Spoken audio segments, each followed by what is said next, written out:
Assalamualaikum warahmatullahi wabarakatuh. Saya Shirley Hanawati, SSI, JGP Angkatan 9, SMP Istiqomah Sambas Purbalingga, ingin menyampaikan aksi nyata 1.4 budaya positif.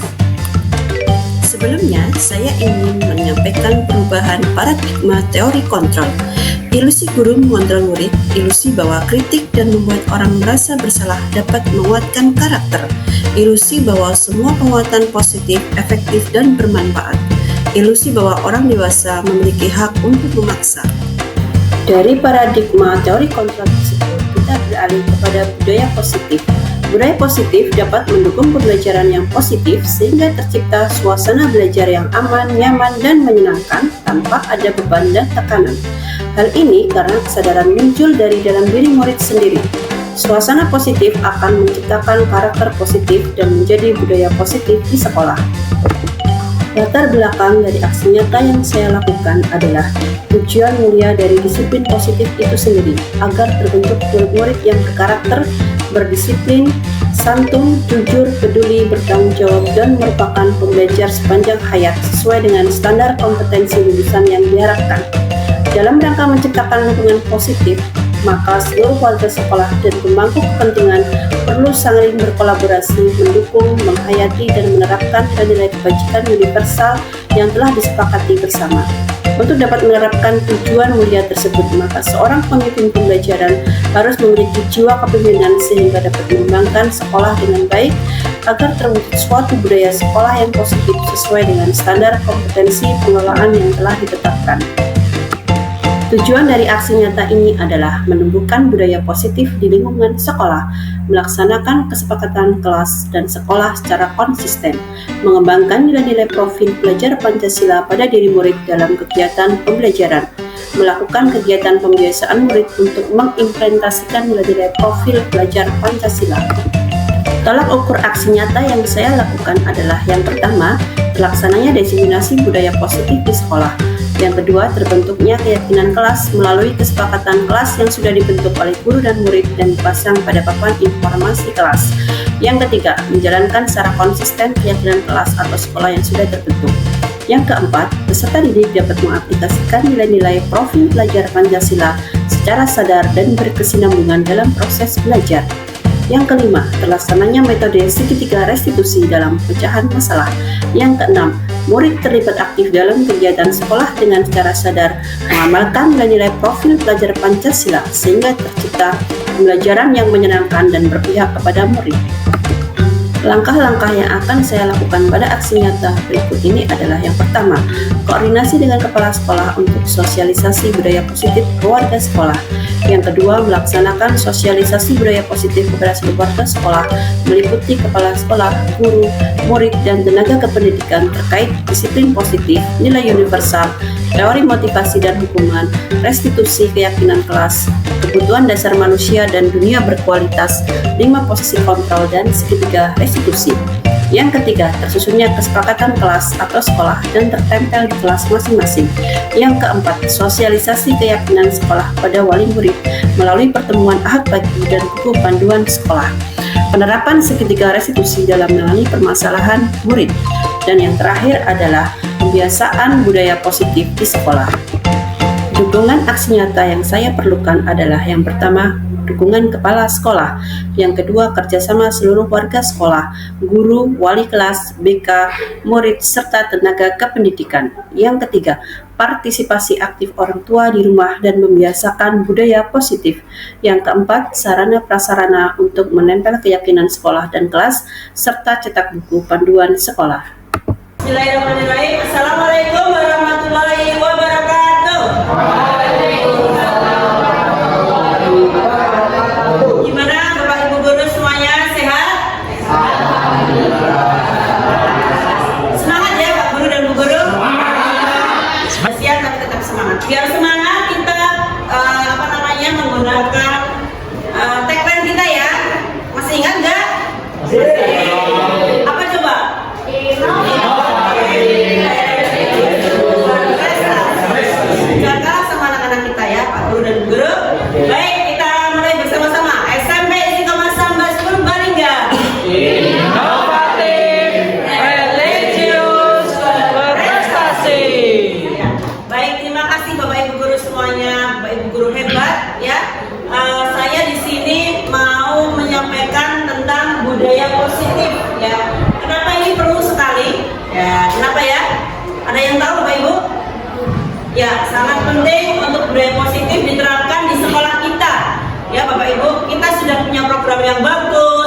kebiasaan yang bagus. Nah, budaya positif ini selalu kita tingkatkan. Kalau dengan kata budaya positif, Bapak Ibu, ada yang tahu tidak apa sih itu budaya positif? Putri mungkin tahu?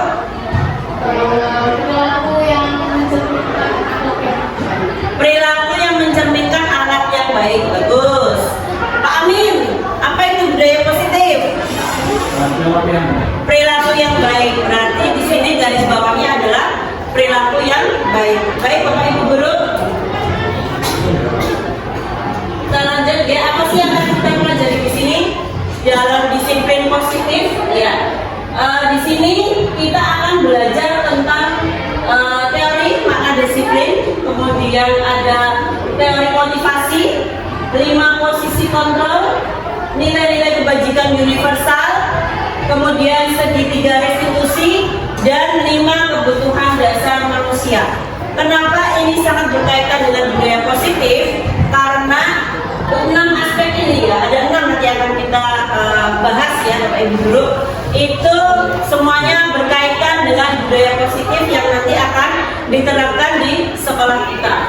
Di sini ada teori kontrol menurut Dr. William Glasser, bahwasanya kita tidak bisa mengontrol orang lain, hanya jika kita bisa mengontrol diri kita sendiri.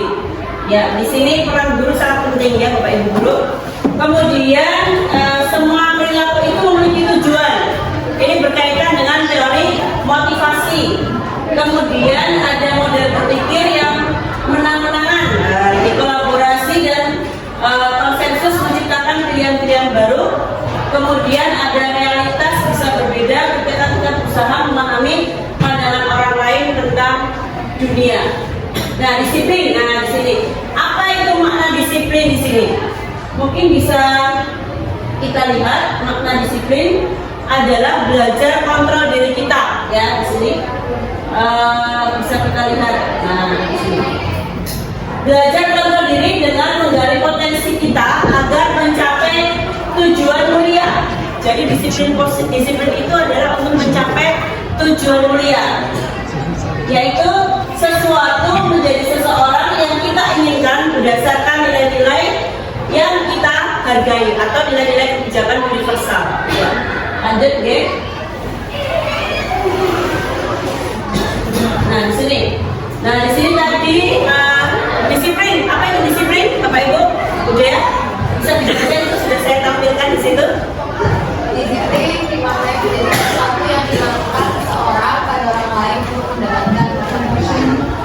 Ya, disiplin dimaknai menjadi sesuatu yang dilakukan oleh seseorang pada orang lain untuk mendapatkan kepatuhan. Baik. Nah, ini kita cenderung menghubungkan disiplin itu dengan apa? Tidak nyamanan. Ketika kita disiplin mungkin berpikirnya adalah tidak nyaman. Ya, berarti itu motivasinya belum dari diri sendiri. Ya. Lanjut. Nah, ini menurut Ki Hajar Dewantara menyatakan bahwa untuk mencapai kemerdekaan atau dalam konteks pendidikan kita saat ini, untuk menciptakan murid yang merdeka, syarat utamanya adalah disiplin yang kuat. Disiplin yang dimaksud adalah disiplin diri sendiri yang memiliki motivasi dari internal. Yang saya tanyakan tadi, kenapa disiplin itu cenderung ke tidak nyamanan? Ya karena belum dari diri sendiri.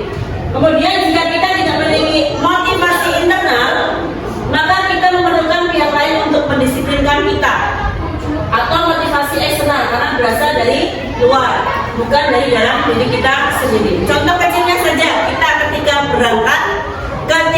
berangkat sekolah kan kita jam 6 subuh harus sudah di sekolah, ya enggak? Iya. Jangan sampai itu motivasinya karena nggak enak sama kepala sekolah, ditegur oleh kepala sekolah. Kita harus datang dari diri kita sendiri. Itu kan Bapak Ibu. Lanjut. Nah, ini nilai-nilai kebajikan. Apa itu nilai-nilai kebajikan? Nilai kebajikan adalah sifat-sifat manusia yang merupakan tujuan mulia yang ingin dicapai oleh individu. Nilai-nilai kebajikan yang ingin dicapai oleh setiap anak yang kita kenal adalah dengan profil belajar Pancasila. Loh, ini kenapa sih hubungannya dengan disiplin positif? Tentu saja ada hubungannya karena nilai-nilai kebajikan universal ini nantinya ini yang akan kita arahkan agar anak-anak kita itu mempunyai karakter seperti karakter profil belajar Pancasila. Masih ingat Bapak Ibu ada berapa? Ada 6 ya. Apa Bu Afrika? Ada lagunya ya, masih ingat ya Bu ya? Beriman dan bertakwa pada Tuhan yang esa dan berakhlak mulia, berkepikiran global, gotong royong mandiri, kreatif dan bernalar kritis. Ya, tepuk tangan untuk kita semuanya. Masya Allah, Bapak Ibu guru SMP Istiqomah Sambas Purbalingga itu Bapak Ibu guru yang hebat ya. Iya. Karena kemarin kita juga sudah melakukan pelatihan ya tentang kurikulum merdeka selama berapa hari ya kemarin? 10 hari ya. Iya. Ya betul ya betul. Ya. Nah ini nilai kebajikan ini adalah nilai-nilai yang akan kita tuju untuk membentuk karakter anak-anak kita seperti karakter profil belajar Pancasila. Lanjut. Nah sekarang ayo kita renungkan Bapak Ibu guru. Nilai-nilai kebajikan apa yang kita rasakan yang penting saat ini ditanamkan oleh murid-murid kita di sekolah kita? Iya Pak Mukti biar nggak ngantuk ya. Apa Pak? Kira-kira Pak? Kepinginnya seperti apa sih nilai kebajikannya? Ada kegiatan tafsir, umi, berarti anak biar apa? Supaya bisa mendasar dari Iya. Menanam. Iya. Iya, menanamkan nilai-nilai Al-Quran pada diri anak-anak kita. Berarti nanti bisa masuk dimensi beriman dan bertakwa kepada Tuhan Yang Maha Esa. Terima kasih Pak Menteri. Kemudian guru PKN ada nggak ya? Oh ada Pak Gianto. Monggo Pak Gianto, nilai kebajikan apa yang ada di sekolah kita nih yang sudah kita punya program banyak sekali. Anak-anak berkarakter Bu. Anak-anak berkarakter, betul. Disiplin, pemberani, kemudian kepemimpinan, tanggung jawab ya. Berapa tempat ya Dari bahasa Jawa Bu Astri, nilai kebajikan apa coba Bu? Sopan santun sudah terbukti dengan program kita adalah 5S 1 ya. Berarti nilai kebajikan ini sudah kita tanamkan ke anak-anak mulai dari sekarang. Dari Bu Risti, apa kira-kira? Kejujuran, ya betul. Anak-anak kita ingin kita tanamkan kejujuran. Dari Pak Rizky olahraga. Oh, pemberani. Wah, pemberani tangguh ya Pak. Iya betul. Tepuk tangan untuk semuanya.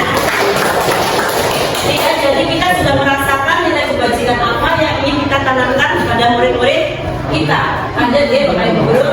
Nah, jadi di sini tujuan mulia dari disiplin positif adalah agar terbentuk murid-murid kita yang tadi disampaikan oleh Pak Mukti, oleh Pak Gianto, Pak Rizky, Bu Asri, Bu Risi dan semuanya, murid-murid kita yang berkarakter, berdisiplin, santun, jujur, peduli, bertanggung jawab, merupakan pembelajar yang sepanjang hayat sesuai dengan standar kompetensi lulusan yang kita harapkan. Betul Bapak Ibu guru? Betul. Ya, lanjut deh. Nah ini dia 3 motivasi perilaku manusia. Ya. 1, itu untuk menghindari tadi ketidaknyamanan atau hukuman. Berarti motivasinya dari eksternal. Kemudian untuk mendapatkan imbalan atau penghargaan. Motivasi ini juga bersifat eksternal. Untuk menjadi orang yang mereka inginkan dan menghargai diri sendiri. Ya, ini berarti yang nomor 3 ini yang dari dalam diri kita sendiri. Nah, sekarang Bapak Ibu guru kira-kira yang mana nih motivasi perilaku kita? Yang mana? 1, 2, 3. Yang mana kira-kira? Tergantung kondisi. Ada yang tergantung kondisi. Ada yang internal, ada yang eksternal.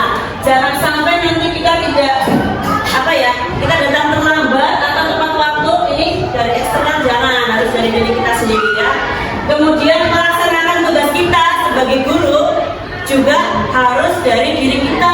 Yang nomor 3, kita kepengen anak-anak kita menjadi anak-anak yang berkarakter dan sukses. Suksesnya tidak hanya di dunia tetapi juga di akhirat. Amin ya rabbal alamin. Itu ya motivasi. Jadi nanti 3 motivasi perilaku manusia nanti berhubungan dengan adanya budaya positif. Lanjut. Nah, sekarang ada yang tahu tidak perbedaan antara hukuman, konsekuensi, dan restitusi? Ya, belum.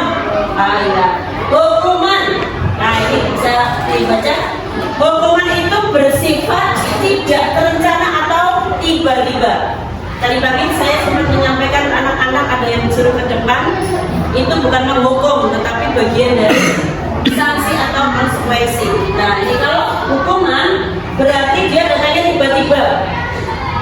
Terus murid tidak tahu apa yang akan terjadi dan tidak dilibatkan.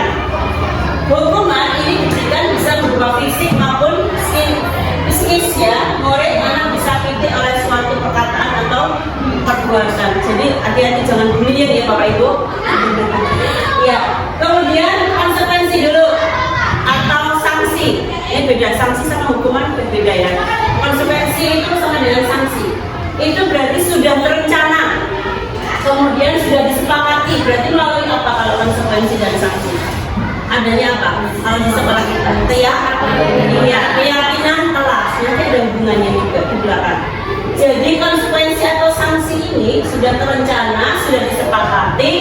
Anak juga dilibatkan di situ, sudah dibahas oleh guru, oleh murid, sehingga nantinya anak-anak tidak kaget gitu ya, mendapatkan sanksi tersebut atas apa yang tidak sesuai. Dilanjut, restitusi. Nah, kalau restitusi ini adalah proses menciptakan kondisi bagi murid agar mereka bisa memperbaiki kesalahan mereka sehingga bisa menjadi pribadi yang lebih kuat karakternya. Jadi ini yang lebih tepat adalah restitusi ya Bapak Ibu. Kalau Bapak Ibu guru membaca bagaimana? Apakah hukuman, konsekuensi atau restitusi? Yang paling tepat? Restitusi ya. Nanti akan kita bahas lebih lanjut ya. Nah, sekarang kita tebak ya Bapak Ibu. Ini hukuman atau konsekuensi? Tadi konsekuensi sama dengan sanksi ya. Baik, murid diminta bertelanjang kaki sepanjang hari kalau tidak menggunakan sepatu warna hitam. Hukuman atau sanksi? Konsekuensi apa? Hukuman ya, betul. Pak Riki. Berjemur di lapangan basket pukul 12 siang karena mengobrol dengan teman. Hukuman atau sanksi? Hukuman ya, karena anak-anak nggak tahu ya, belum ada kesepakatan. Sekarang kalau ini duduk di bangku di pinggir lapangan pada jam istirahat, tidak diizinkan bermain oleh guru piket karena mencederai teman saat bermain di lapangan. Hukuman atau sanksi? Sanksi atau konsekuensi ya. Walaupun ini kelihatannya seperti hukuman, tapi yang poin ketiga itu berupa konsekuensi. Sekarang mencatat 100 kali di dalam buku kalimat saya tidak akan terlambat lagi karena terlambat ke sekolah. Ada yang sanksi, ada yang konsekuensi. Yang mana yang benar? Yang benar adalah konsekuensi. Ini yang saya pelajari ya Bapak Ibu. Kemudian nomor 9, membersihkan tumpukan air di meja tulis karena tersenggol pada saat belajar. Konsekuensi karena dia melakukan kesalahan sehingga dia diberikan ya membersihkan tumpukan. Berarti sanksi atau konsekuensi. Ya, bisa dibedakan ya Bapak Ibu. Ya, lanjut. Oke, ini dari kesimpulan teori motivasi perilaku kita di sini nih. Saat kita berulang kali menjanjikan hadiah kepada anak-anak agar berperilaku bertanggung jawab, atau kepada seorang murid agar mempelajari sesuatu yang baru, atau kepada seorang karyawan agar melakukan pekerjaan yang berkualitas, kita sedang berasumsi mereka tidak dapat melakukannya atau mereka tidak akan memilih untuk melakukannya. Ini berdasarkan dari Alfikon. Jadi intinya apa? Apa? Hah? adalah kita harus menanamkan kepada anak-anak kita untuk motivasi itu muncul dari dirinya sendiri, bukan karena pengen dapat hadiah, bukan karena ingin mendapatkan sanjungan, pujian. Jadi ini yang harus kita tanamkan kepada anak-anak kita agar anak-anak kita sadar diri. Betul Pak Rizky ya, sadar diri. Ini menjadi tugas kita semuanya ya Bapak Ibu Guru. Iya. Lanjut. Nah ini poin yang ketiga yang kita pelajari ya, ada keyakinan kelas. Apakah Bapak Ibu Guru sudah melakukan keyakinan kelas ini? Sudah. Sebagai wali kelas pasti sudah ya. Nah, apakah prosedur dalam penetapan keyakinan kelas itu sudah sesuai? Akan kita lihat nanti ya. Nanti jadi bisa menjadi bahan koreksi Bapak Ibu Guru untuk membuat keyakinan kelas, baik itu di KBM sebagai guru ataupun sebagai wali kelas. Begitu juga nanti di BK ya, untuk menjadi keyakinan sekolah seperti itu. Baik, kita pahami bersama. Keyakinan kelas adalah nilai-nilai kebajikan universal tadi, ya Pak enggak, Bapak Ibu Guru? Nilai-nilai positif yang akan kita tanamkan ke anak-anak kita akan menjadi anak-anak yang berkarakter profil belajar Pancasila.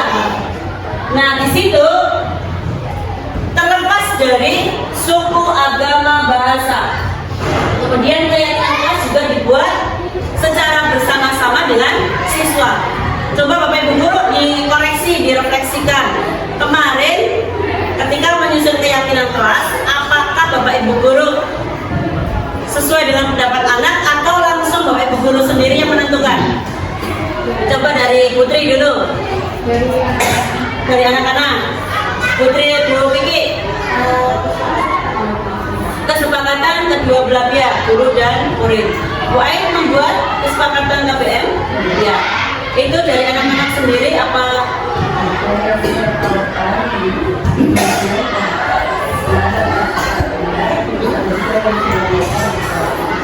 Ya, berarti ada kesepakatan antara murid dan guru ya.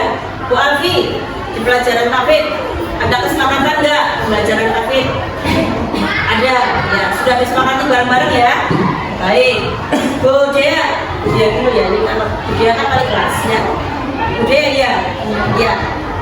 Kedua belah pihak ya Bu, ya. Bu Siti sama, ya.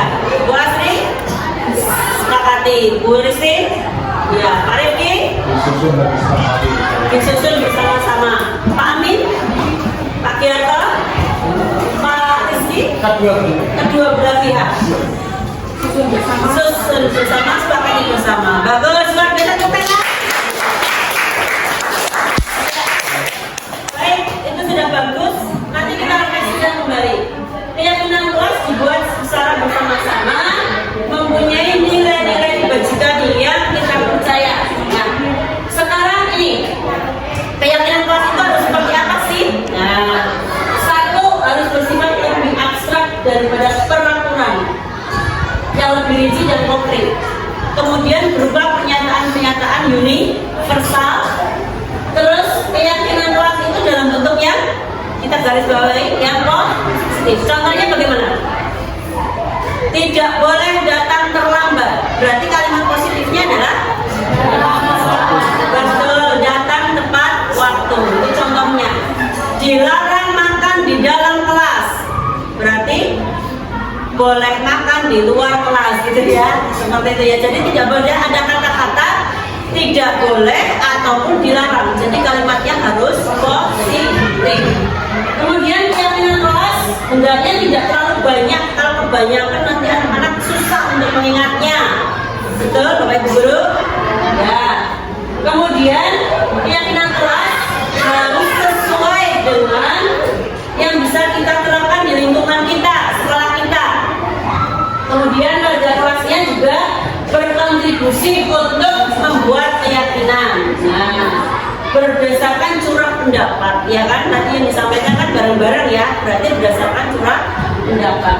Kemudian bersedia meninjau kembali keyakinan kelas dari waktu ke waktu. Jadi jangan dibiarkan ini kok nggak bisa berjalan, dibiarkan saja, pasti ada evaluasinya. Mungkin bisa dilakukan setengah semester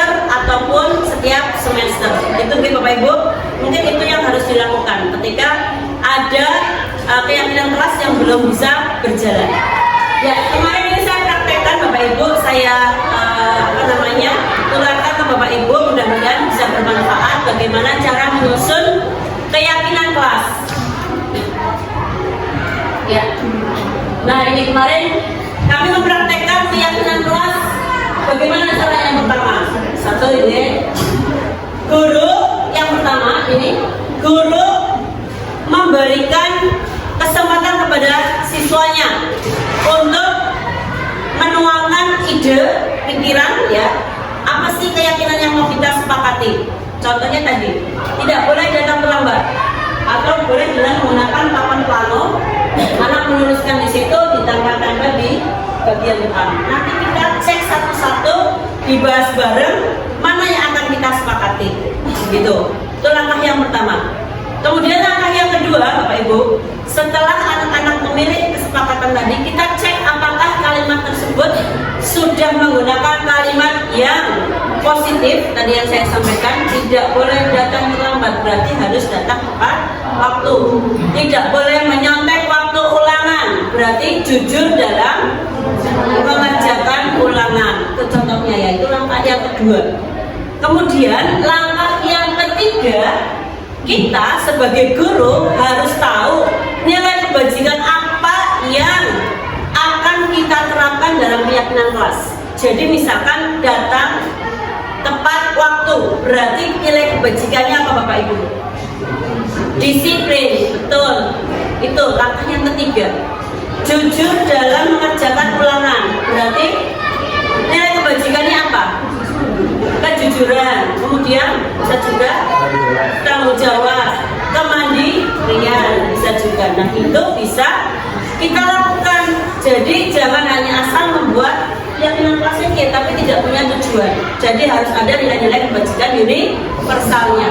Kemudian langkah yang keempat, Bapak Ibu guru, tidak cukup sampai situ ternyata.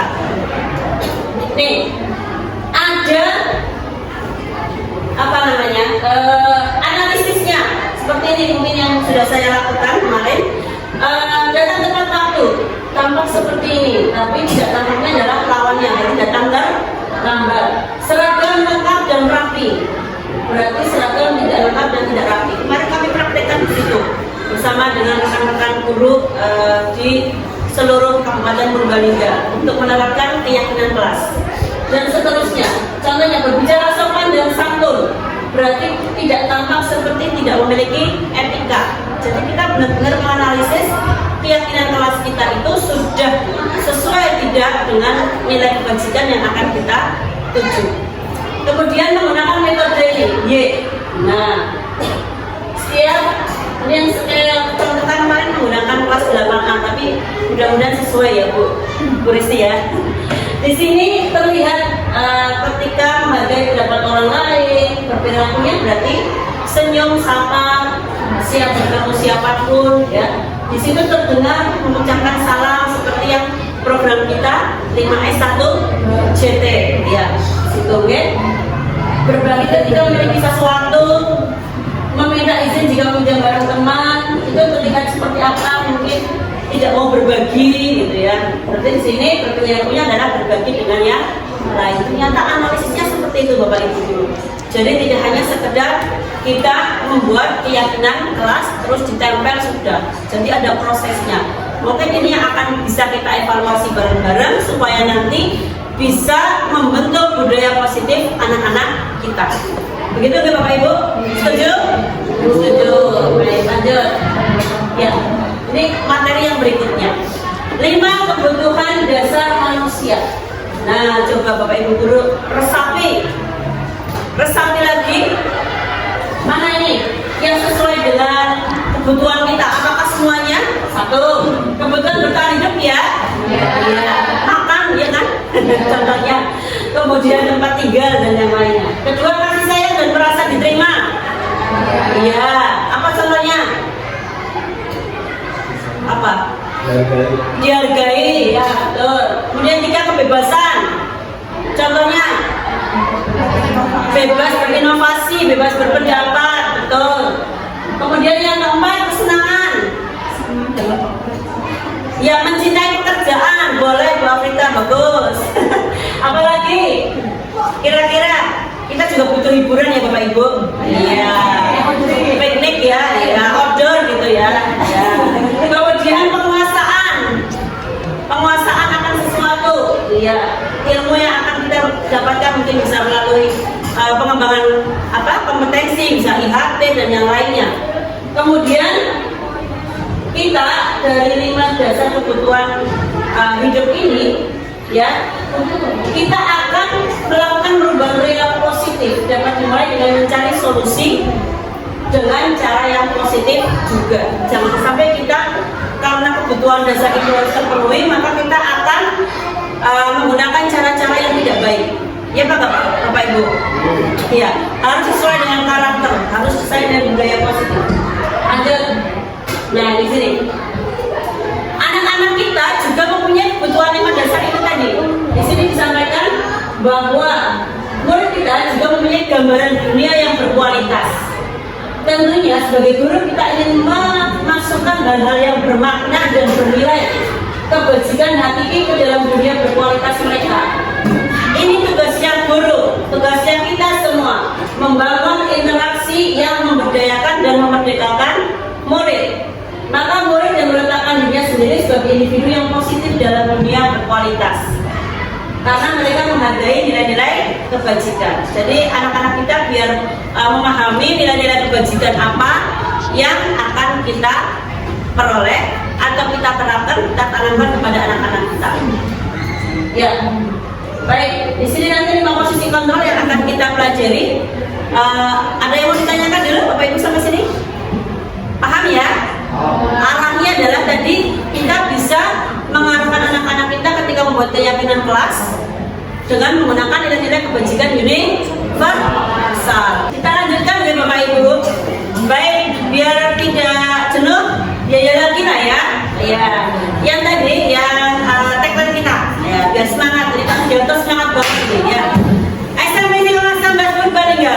Inovatif, religius, prestasi. Ya,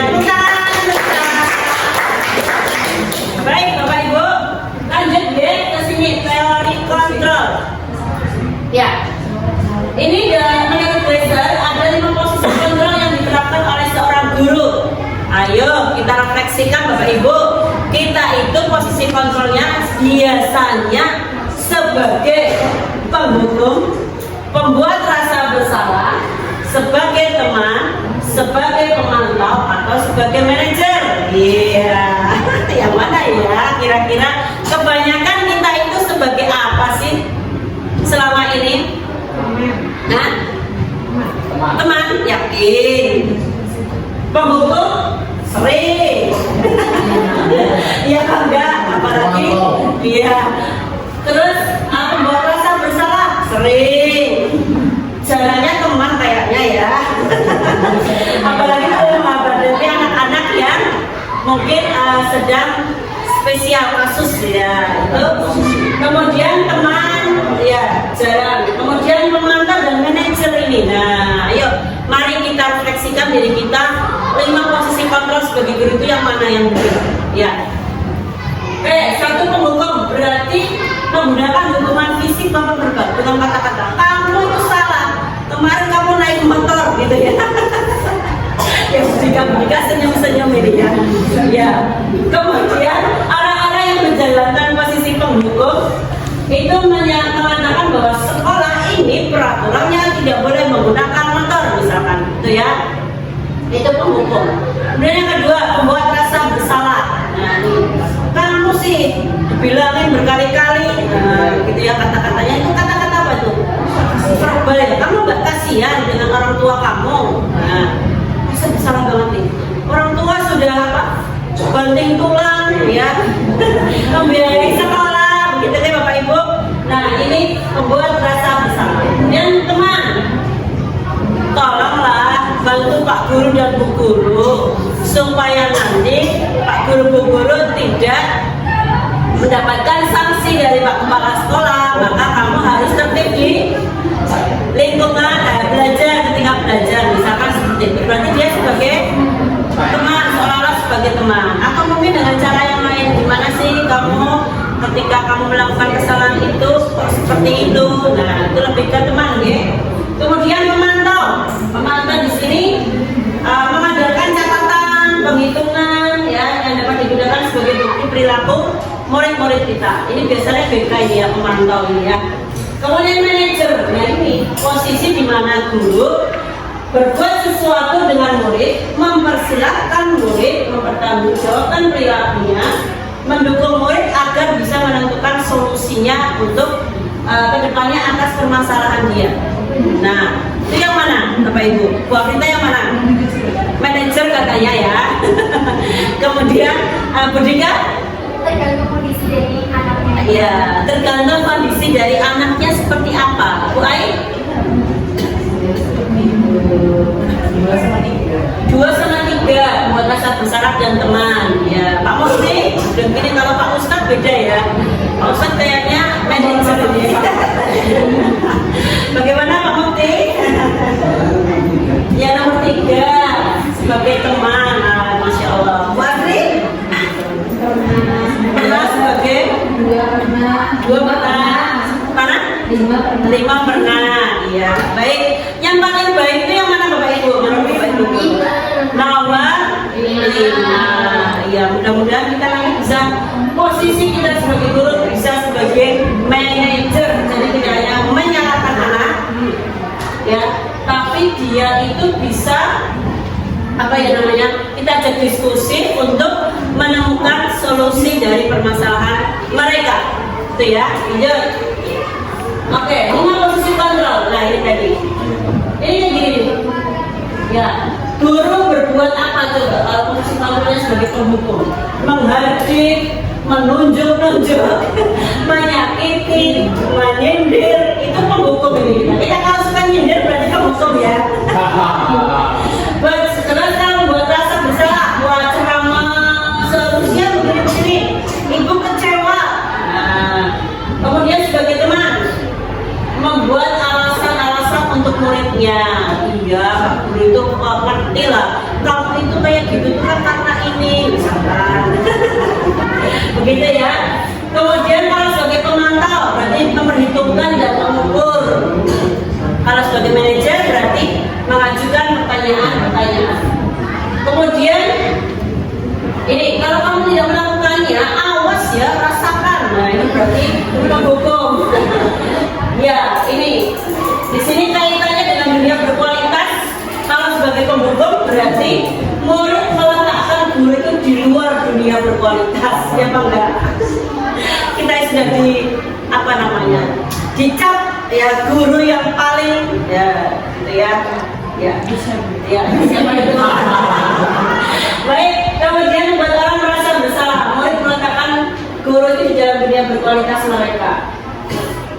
Kalau yang di luar itu yang penghukum, kalau membuat rasa bersalah masih ya. Kemudian sebagai teman juga sangat penting di dunia berkualitas mereka. Kalau pemantau meletakkan guru peraturan dan hukum di dunia berkualitas.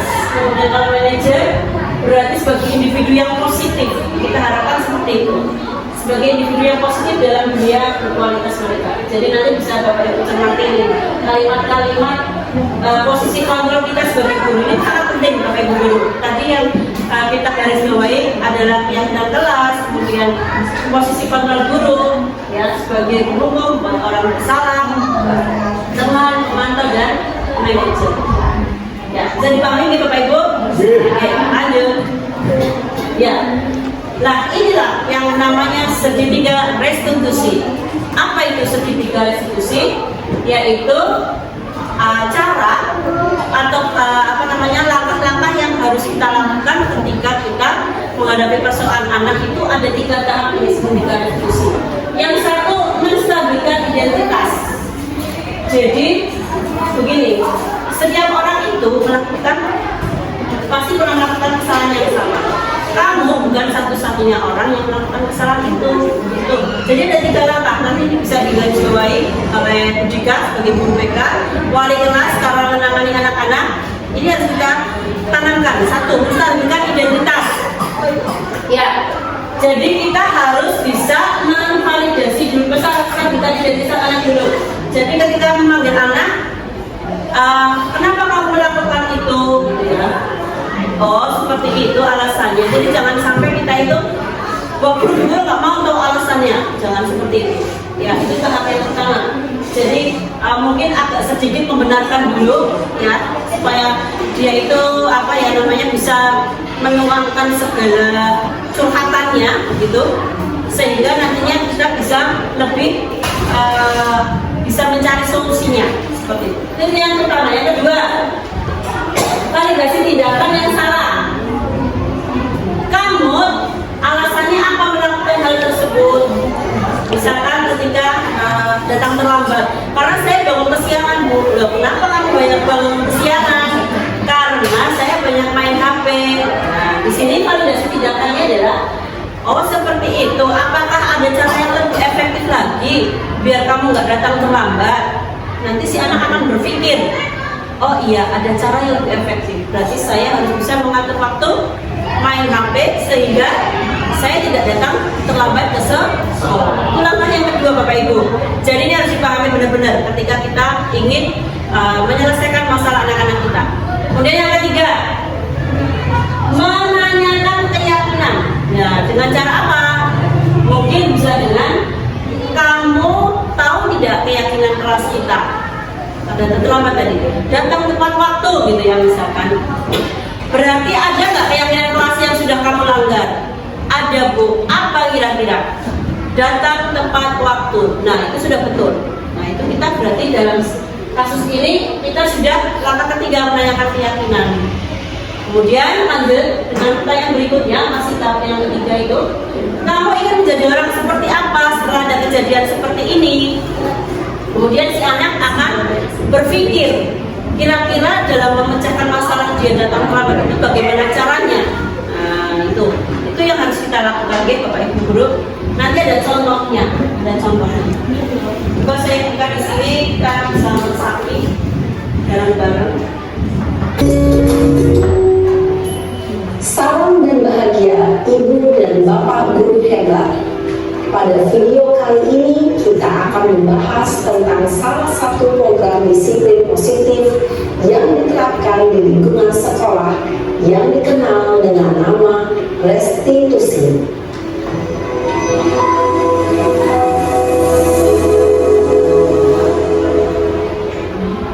Restitusi dikenakan oleh pakar pendidikan Diane Gosling berlandaskan pada teori kontrol Dr. William Blaser. Segitiga restitusi adalah suatu proses dialog yang dijalankan oleh guru atau orang tua agar dapat menghasilkan murid yang mandiri dan bertanggung jawab. Pada saat guru di posisi manajer, aspek yang dikembangkan pada murid adalah motivasi intrinsik, sehingga pemahaman nilai-nilai kebajikan dapat tumbuh dan berkembang menjadi suatu kebiasaan positif yang akhirnya membentuk karakter murid. Proses dialog ini terdiri dari 3 langkah yang digambarkan pada ketiga sisi pada segitiga restitusi. Sisi pertama adalah menstabilkan identitas. Sisi yang kedua adalah validasi tindakan yang salah. Dan sisi yang ketiga adalah menanyakan keyakinan. Ibu dan Bapak Guru, berikut ini akan ditunjukkan bagaimana seorang guru berada dalam posisi manajer menggunakan penerapan segitiga Kita restitusi. lihat contoh dari penerapan segitiga restitusi yang dilakukan oleh guru.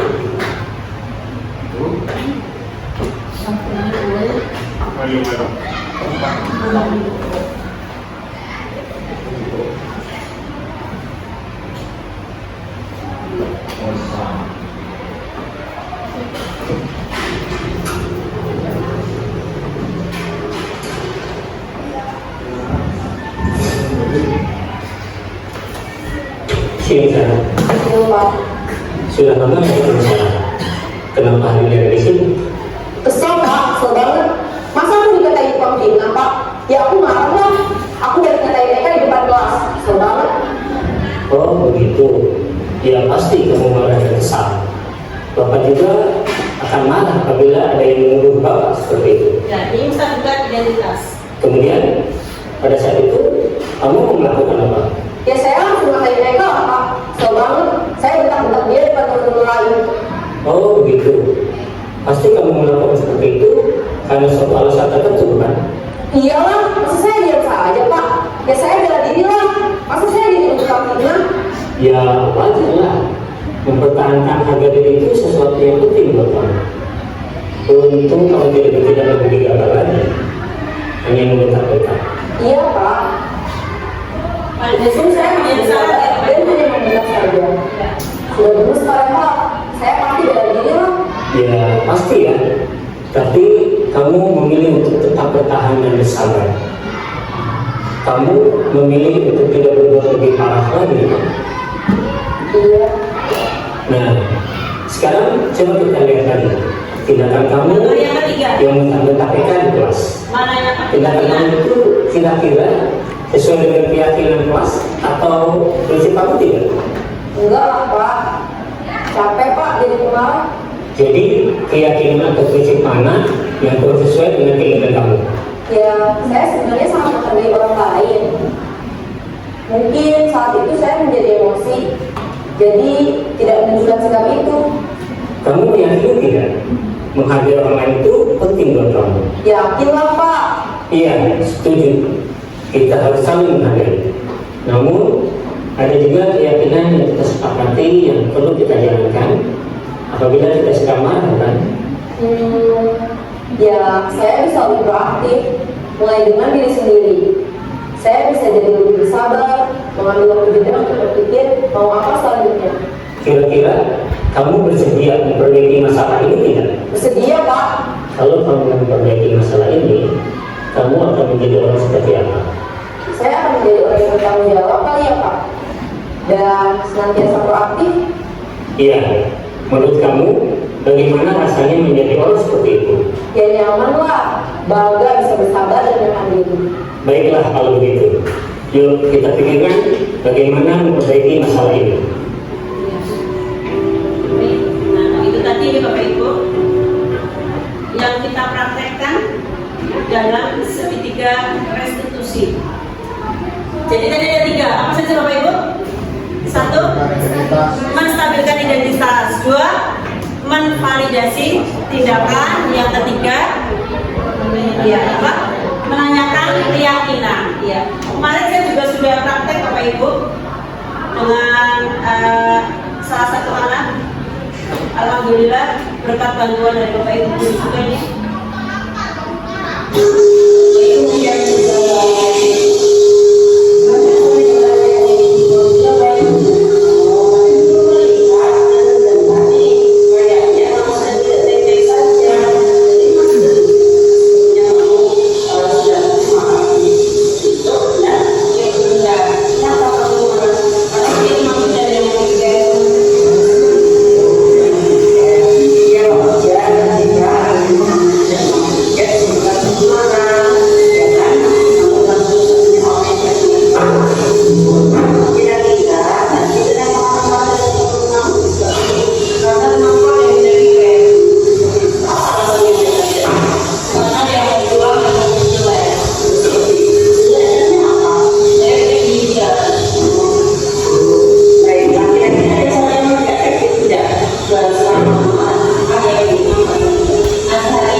selesai. Jadi tadi ada beberapa hal yang kita pelajari. Ada pantun Bapak Ibu? Iya.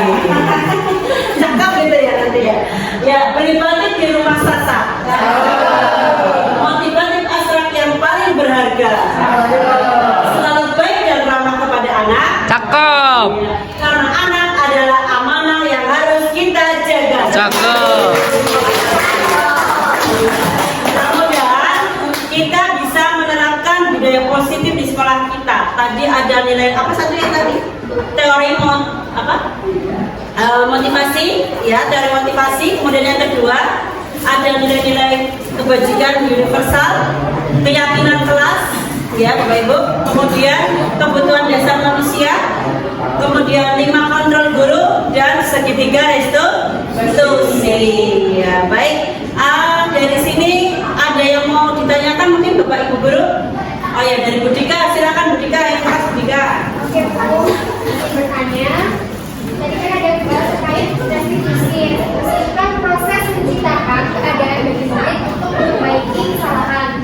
Apakah dalam proses memperbaiki kesalahan itu ada batasan waktunya? Ya, apakah ada batasan waktu dalam perubahan perbaikan setelah melakukan restitusi? Ada pertanyaan dari Budika. Dalam hal ini kita tidak membatasi, ya Budika, untuk menciptakan budaya positif itu memang tidak bisa langsung. Itu menurut saya, pendapat saya seperti itu. Tidak bisa langsung, pasti ada prosesnya, ada tahapannya. Nggak bisa langsung jadi gitu kan, ya.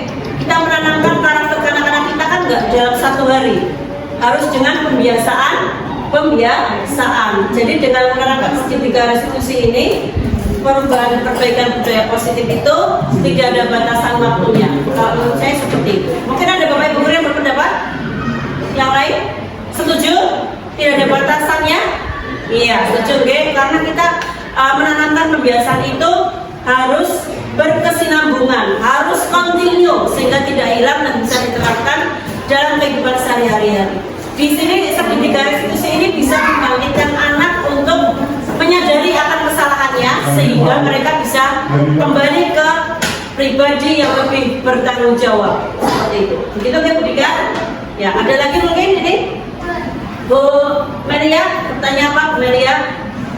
Ya, mau tanya bagaimana upaya untuk menerapkan keyakinan sekolah agar berjalan secara konsisten. Oh ya, baik. Pertanyaan bagus buat Bu Melia. Tadi tepuk tangan dulu Bu Dika. Kemudian ada pertanyaan yang kedua, bagaimana upaya untuk menerapkan keyakinan sekolah agar berjalan secara konsisten? Sama halnya dengan pertanyaan Bu Dika tadi. Ya, kita harus ada sosialisasi terus-menerus secara kontinu. Kalau memang tidak berjalan ya keyakinan kelas di sekolah tersebut, maka kita harus melaksanakan tindak lanjut. Tentunya kita harus mengingatkan ke anak-anak kita, ya Pak guru-guru. Tugas kita kan membimbing anak-anak kita. Jadi harus secara kontinu.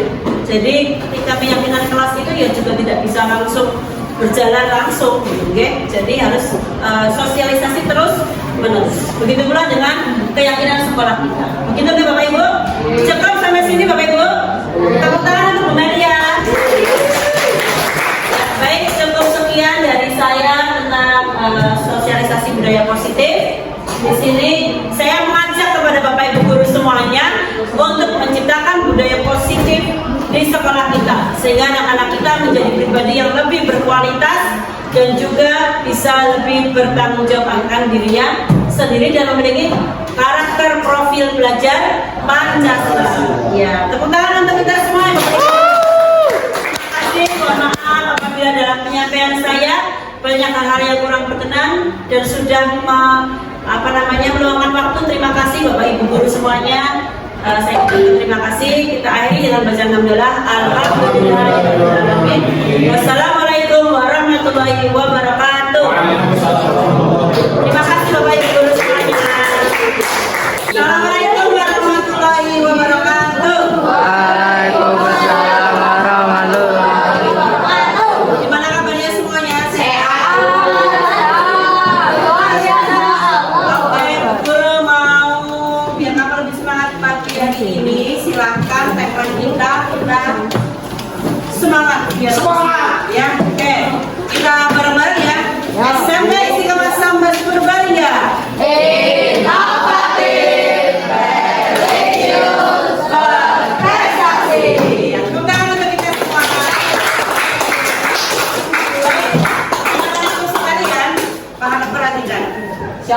Kamu tahu nggak apa itu yang namanya budaya positif?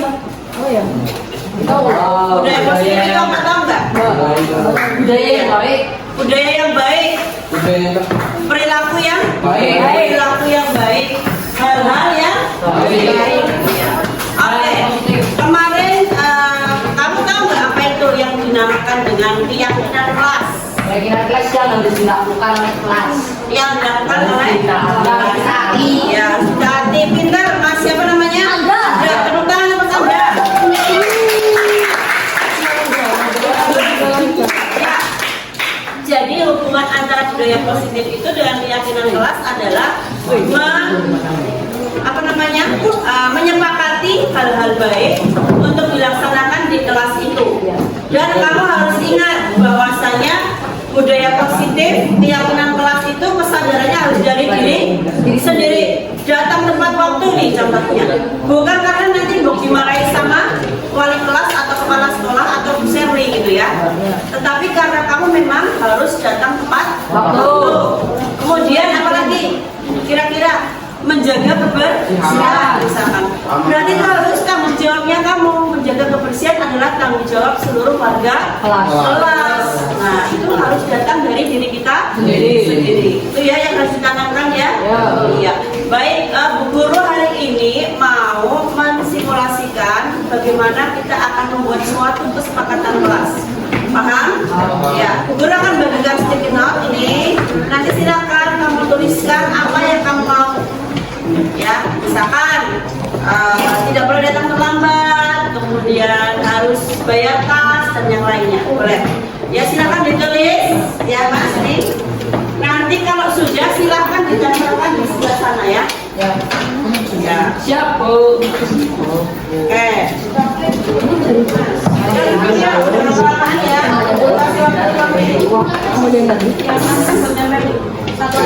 Yang tempelnya di sini, yang di bagian yang boleh diskusi sama temennya, diskusi sama temennya.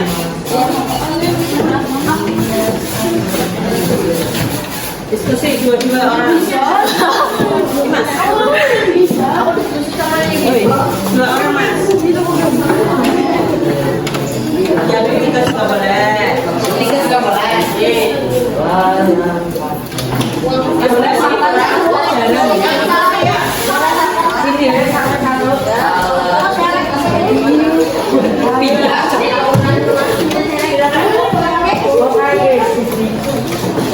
ya, waktunya 5 menit ya. Ini nggak dikasih tahu.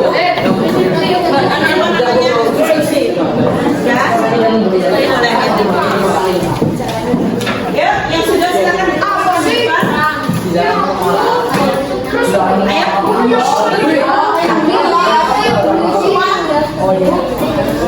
Oh iya ya.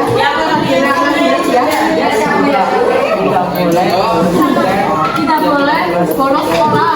Boleh bolos barusan tiket.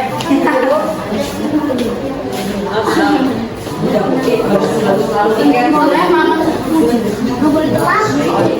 Ya, kalau sudah dengarkan. Selalu langsung melaksanakan tiket. Ya,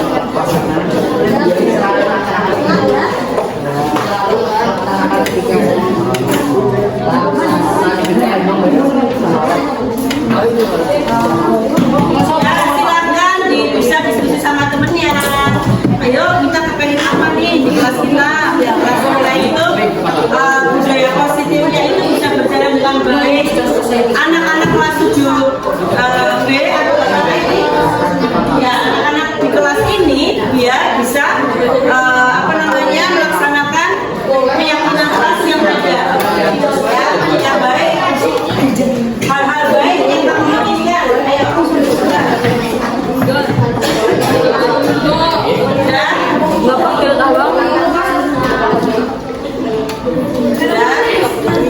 Ya, yang sudah ditempelkan di sana ya.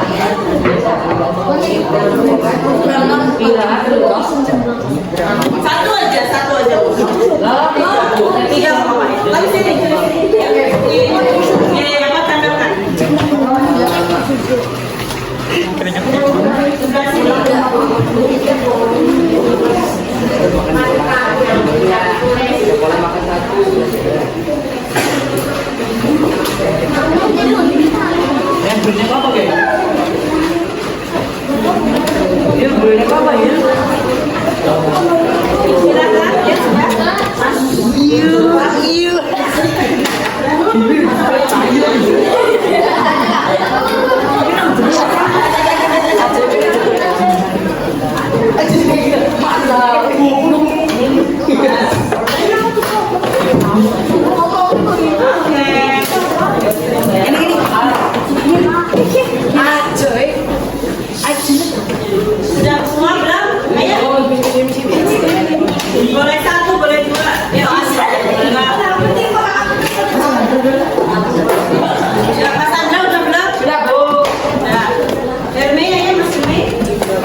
Ayo.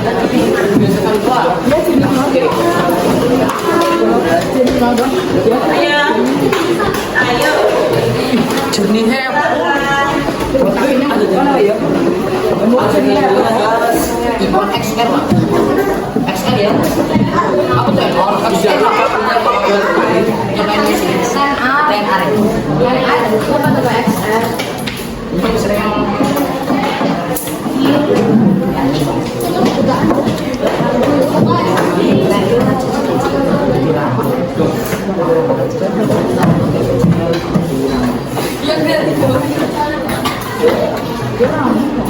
Baik, sudah semua? Ini udah pengen kafe. Yang dicutnya pengen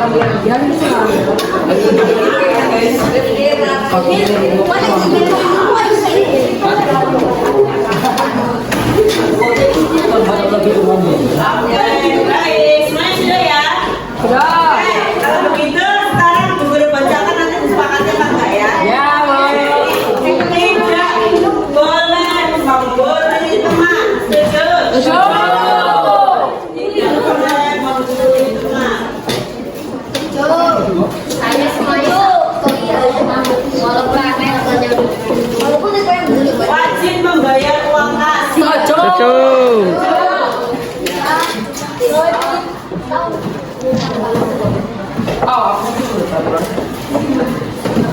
Terus wajib melaksanakan piket. Ya. Tadi Mas siapa yang menuliskan? Mas Izal. Iya, Izal. Ini semul. Oke. Tidak boleh menyantet.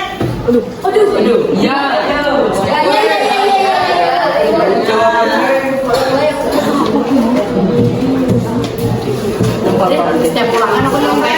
Tidak boleh terlambat.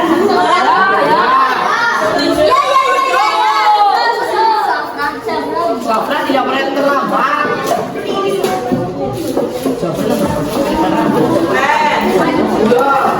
Tidak telah bayar uang kas sama ya. Datang tepat waktu sama.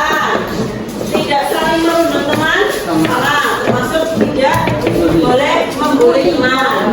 Tadi siapa yang banyak? Mas Raihan, Mas Raihan. Ya, tepuk tangan Mas Raihan. Apa tadi? Izal. Tepuk tangan dulu. Ya. Baik. Terus tidak boleh berbicara kasar.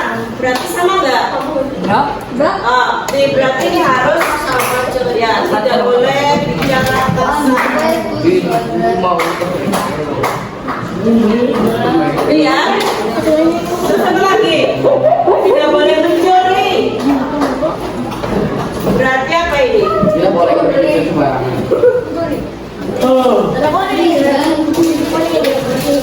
Kemudian sayang sama teman berarti sama dengan ini. Laksanakan tiket, tidak boleh makan saat pelajaran. Tidak boleh makan saat pelajaran. Kemudian tempat waktu bayar kas sama, tidak boleh membuang sampah di laci, berarti sama dengan menjaga kebersihan ya, menjaga sama tadi ada yang di atas. Harus melaksanakan tiket berangkat tepat waktu. Kemudian jika berangkat tepat waktu tidak boleh membeli. Kemudian tidak boleh datang terlambat. Nanti ya, itu yang harus kita sepakati. Perhatikan Mas. Oke, di sini keyakinan kelas yang sudah kamu buat akan kita buat dalam kalimat yang positif.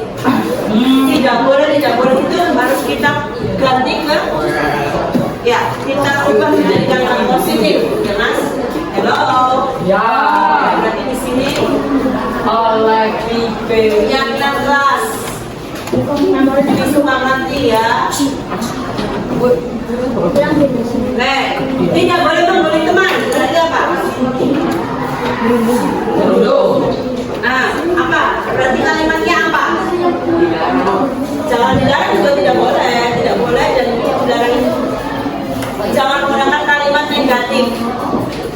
Ya, apa itu? Berarti maksudnya kemana? Apa tadi? Menyayangi teman atau apa? Menghormati orang lain ya? Menghormati orang lain. Baik Pak Guru, Bu Guru ataupun teman kamu sekelas. Ya. Ini wajib membayar uang kas sudah sesuai kalimat positif. Wajib membayar uang kas. Wajib apa?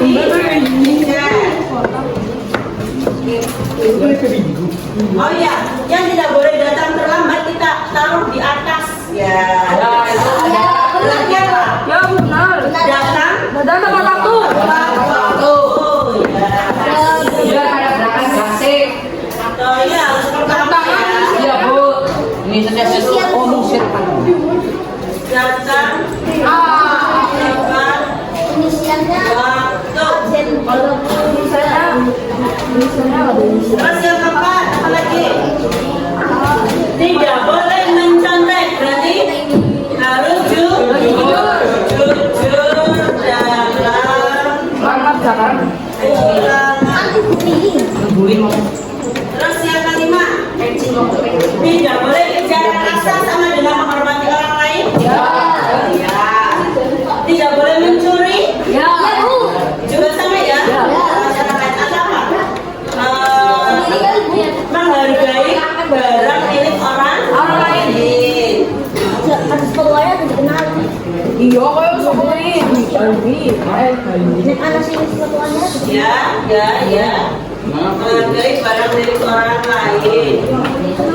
Tidak boleh makan saat pelajaran. Makan saat istirahat.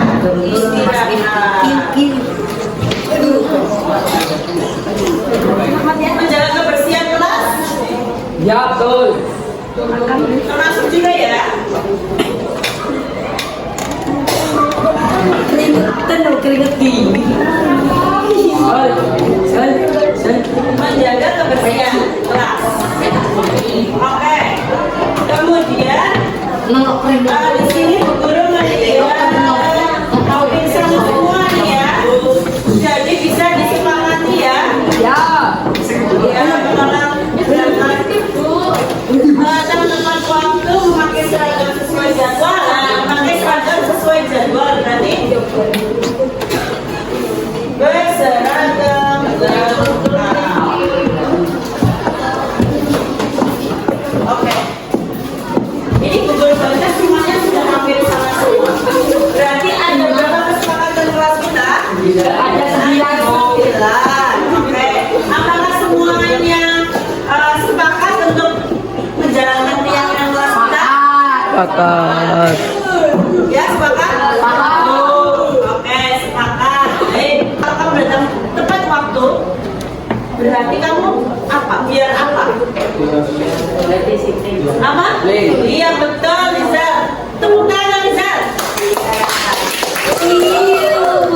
Disiplin, apa lagi?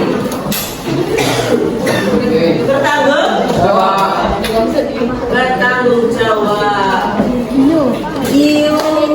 Kalau menghormati orang lain berarti apa ini? Menghormati, peduli ya enggak? Peduli sesama. Betul? Ya. Terus wajib bayar kas berarti tanggung jawab. Wah.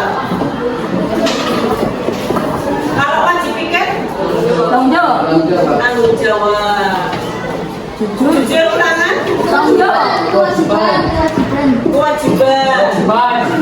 Apa lagi? Menghargai. Mandi. Mengerjakan soal. Jujur ya. Menghargai barang milik orang lain. Peduli. Menghormati, peduli. Makan saat istirahat. Kewajiban. Yang keempat, disiplin atau boleh juga Pak tanggung jawab tidak bisa.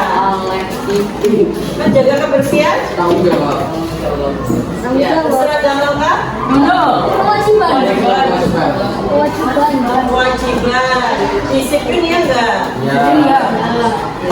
Oke. Baik.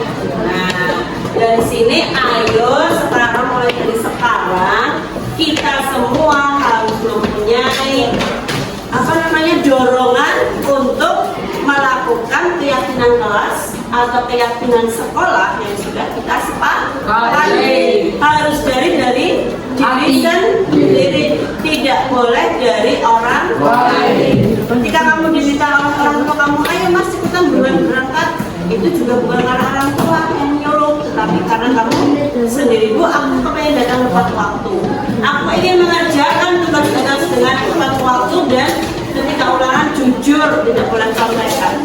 Paham semuanya? Sepakat? Melaksanakan budaya positif di sekolah kita? Siap semuanya? Semangat? Sepakat? Terima kasih, tepuk tangan untuk kita semua. Ini adalah kelas yang luar biasa. Terima kasih. Assalamualaikum warahmatullahi wabarakatuh.